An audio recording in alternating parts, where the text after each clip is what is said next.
Hi, this is Sandi Maki, and it's time for a little bit of heavy breathing just before midnight. Well, I've not done any episodes recently. I was traveling this last week, and before I left to travel, I thought I should set up some recordings to release while I'm away. And it just wasn't the right timing, or I couldn't think of anything profound enough to talk about, so I thought. So then I just gave myself the space, and I said, that's fine. Just record something when you get back. So the week was a whirlwind. The trips were fantastic, and even more than I thought possible has become possible, which is just incredible. I was trying to come up with then what would I talk about? Which part could I focus on? I could talk about having an intention and having things come out of almost nowhere that will help to make things happen. Or I could talk about how everything comes down to communication and relationships with people.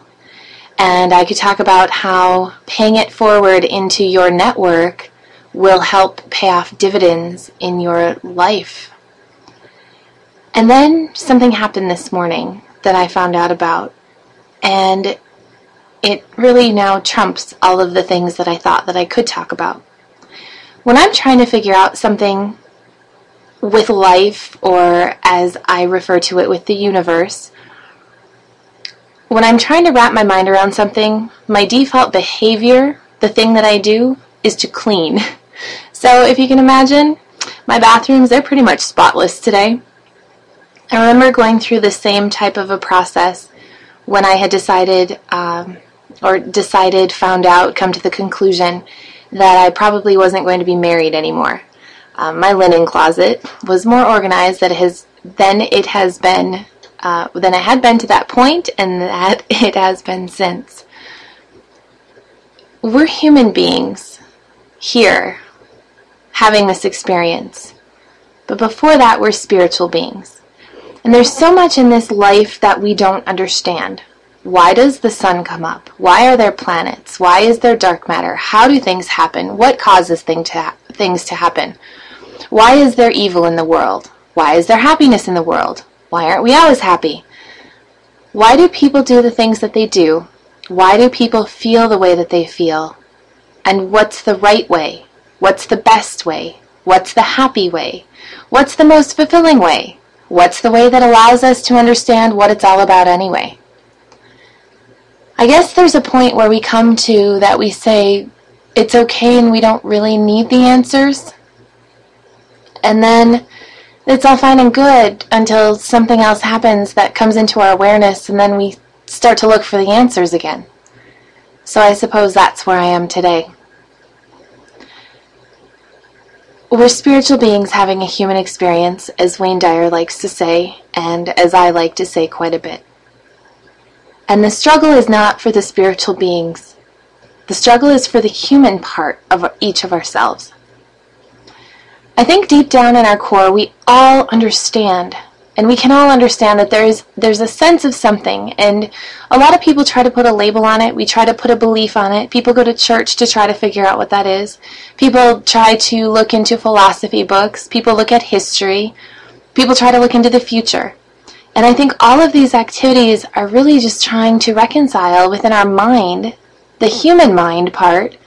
We get a sense that there's something else, but we don't quite know what that is. So when we hear of spiritual beings having a human experience whose human experience has come to an end, then we try to figure out why. And as I was talking to my daughter and sharing with her that someone that is close to us, their experience here on earth has come to an end, I was trying to explain things to her. And I don't know that I can. But what I could say is that I know that as a spiritual being, this person is fine. They are fine at this point. They're not even something that we need to worry about. It's sad that they don't have a human experience that's going to go further anymore. That is sad. But they're okay. Now it's everybody else who's left here having their human experiences, trying to reconcile in their own mind what happened, what could have been done differently, what should have been, just all of those things, what should have been done, what could have been done.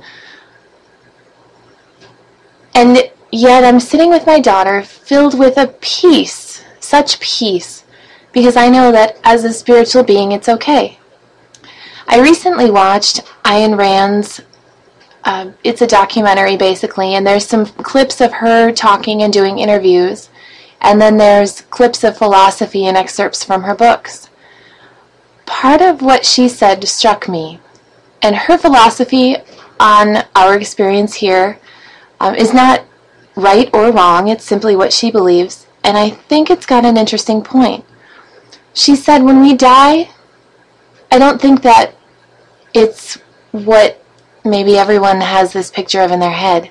Her philosophy is, when I die, I haven't died, the world has just ended. Yet there's no sense in her of what would the rest of it look like, because I think we spend so much time trying to figure out what that looks like here. We human beings try to figure out what that is, and I don't think that there's any way of truly knowing until we know. And when will we know? Well, when we're not so human anymore. So it can be a really, really sad thing when people have passed on into that place. Or it can be a place of comfort because they now know what we don't know. And what they know is that all of this time that we spent trying to figure out the why, the how, the what, the where, and the explanations, it's all irrelevant and it doesn't matter because what is. So then we circle back to making the most of the time that we have here and surrounding ourselves with people that we love and loving those that we surround ourselves with. And loving people wherever they are, whether their journeys here are long or short. And having an understanding that it's all okay, whether it makes sense or not in the moment, that everything will be okay, and that at some point we'll be in the place where we also get to know. And until then, I don't know if we call it a belief, a hope, a wish, a dream, or an openness to understanding that there's things that we don't understand. And however that fits best in your life and in your mind is the perfect way for it to be. It seems that lately, and when I say lately, I mean probably in the last 6 months to a year, that I've heard so much more about young people who are troubled.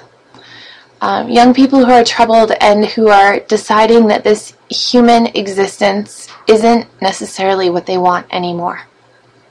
Or maybe they don't know if they want it or not. Maybe there is a lot of emotion going on that they don't know how to process, or there's a lot of things that they just don't understand.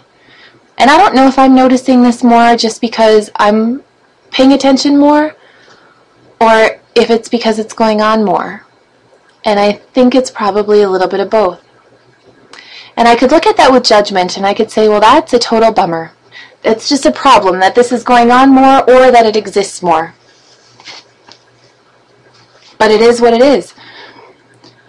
And the best thing that I can do about it is communicate with the people that are in my life, the people that I love, and the people that love me. Communicate with them and continue to share our experiences. And watch for opportunities where we can bring a little bit more happiness, a little bit more joy, a little bit more understanding, or sometimes a little bit of a shoulder for someone if they need to wallow, so that some of these human emotions can be processed and we can keep moving forward. My family lost someone today, and I know that it will affect us for a while. The individual that we lost is also related to a friend of mine that I lost from my life when I was about 19. And that friend has stayed with me in my thoughts and in my ability to dream about him ever since then. And if he were still a human on this earth, I don't know that I would think about him quite as much, or when I do think about him, feel the same way that I do. Because even though he's not here anymore physically, he, in his spiritual form, has had such a profound impact on my life that it's almost like what some people would describe as a guiding angel. So when we lose someone in our lives that's close, and when we know that people have lost someone, let's celebrate the spiritual guide that now exists for everyone whose lives that were encountered on the journey, and offer time and peace and a sense of serenity surrounding the grieving process and the emotional processing, of which will never be the same. Our human selves and the way that we comprehend this will never be the same as the way that we were before we knew or we heard of something like this. But it's okay, because sometimes it's exactly the way it's supposed to be. And I don't even know if sometimes is the right word there. Maybe it's always the way it's supposed to be. Because one of the greatest senses of celebration can be when we move on from this human experience and back into that spiritual journey. Whatever that looks like, I don't know. I can only imagine that I was there once before I was here, and I'm here now to do the best and make the best of it that is possible, and then come to that point of knowing again at some point. So let's give someone that we love a hug today, and tomorrow, and the next day, and appreciate those around us. Because I could talk about business and all of this other stuff, and how do you get what you want, and how do you put things into the universe. When it comes down to it, in every moment, it's about us, how we feel, how we're interacting with the world. And if we do it from a center of joy and peace and love, then everything else lines itself up and makes it amazing.